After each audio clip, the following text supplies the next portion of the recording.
This is a course breakdown, Basil Marella Park, Greece, New York, outside of Rochester. It is a par 57, about 5,300 feet. We have Disc Catcher Pro baskets, concrete tees at a 4.1 rating on UDisc. It is a very wooded course, and it's hard to fly a drone through it. Let's go.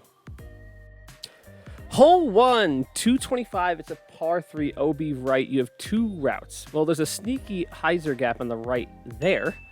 And then you can go up the middle with a flex shot, or you can go wide left there for the forehand with a hard fade or skip. Most people are going to try the flip up the middle. So you can go with a flippy mid or flippy putter, or you can go with an anhyzer on a stable mid or putter. You're just trying to get it to bend to the right and then fight back to the left to this basket. If you make it at least halfway, you have a clean shot. If you hit early, you're kind of screwed in this hole. It's kind of a tough three. It's a really hard birdie, but if you can get this three, it's a good start to your round. Hole 2, 190, par 3. There is one gap right there. Don't try anything else because it's not going to work. It is a pitch forehand with something overstable like a zone or a pig or a firebird. You just want to hit this tiny gap here and then let the disc start fighting about here. You can go high, you can go low and skip.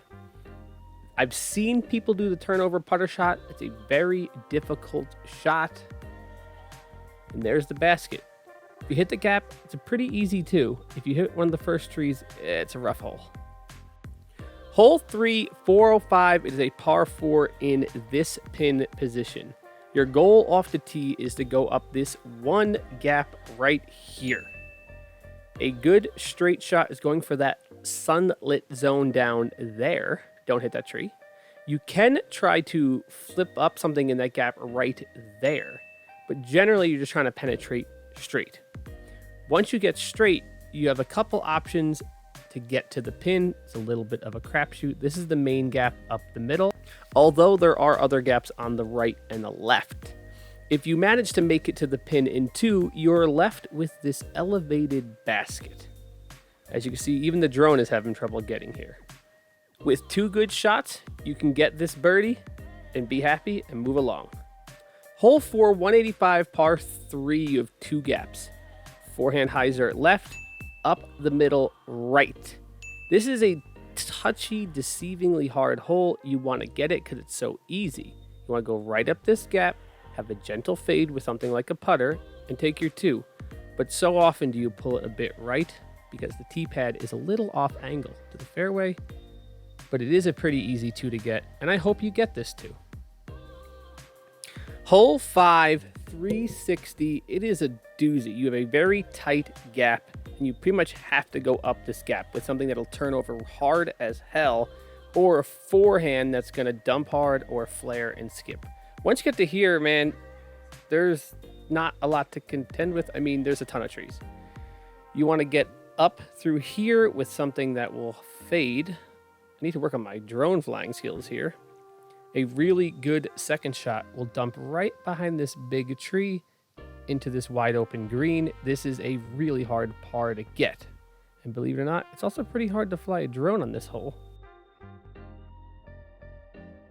5 and 6 are a 1-2 punch at Basil. This is a really difficult 350-foot par 3.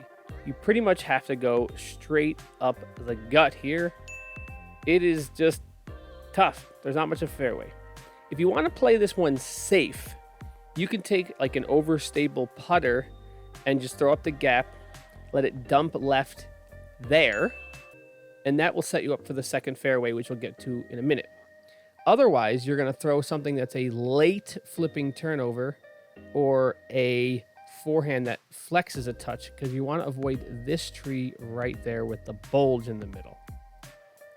After you get past that tree, you're going to get to the second fairway, which is just a straight shot. If you go with the pitch up hyzer backhand, you'll have about a 250-foot straight shot. The turnover or the forehand flips to that gap here, and then you just got to kind of get lucky.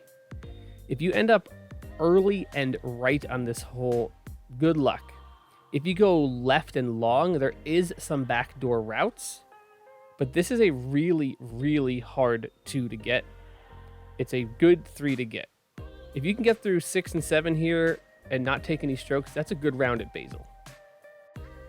Hole 7, 225. It is a par 3. It's another one of those Basil holes where there's one gap right there. I hope you have a decent backhand. You're basically throwing a hyzer that just keeps hyzering. You can't really throw a straight that fades. So a couple common plays here are a low skipping shot with a driver. Wants to hit the ground up here by the sunlight and flare toward the basket. Or you could throw an overstable mid or putter. You can do it with a chopped forehand, but it is a backhand hole. As long as you hit the initial gap, it's a pretty easy 2 to get. So get it. It's that easy. Hole 8, 500 feet, is the second par 4 on the course. You have a fairway that runs straight, zags left, and then goes straight. What I like to do here is throw a putter that's very straight and has a little bit of a fade. If you hit early on this hole, you are really, really in trouble. You want to penetrate up and fade at this second tree that is down.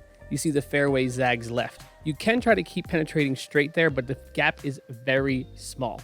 A nice drive lands right here that sets you up for the second gap.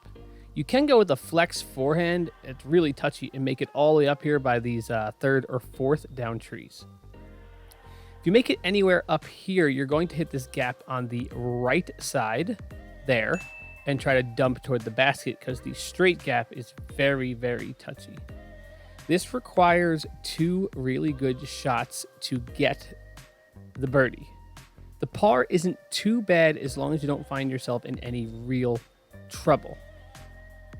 This hole likes to bait you into biting off more than you can chew, pulling it off the fairway, and then all of a sudden you take a 7. So don't bite off more you can chew, make smart shots. And finally, we have hole 9 at 200 feet. This is just like hole 7. It is a overstable hyzer shot with like a mid or a putter. I throw a pig. This fairway is more forgiving than 7. You can throw something that's kind of straight-ish and dumps, but generally you want something that penetrates on a hyzer. In my experience, when you go higher speed like a fairway, it goes long and skips into the woods. You want to dig it close. This is one of the easiest holes in the course. Get it. And there it is, the front 9 at Basil. Wait for that back 9 video. It's coming. Like for more videos and subscribe.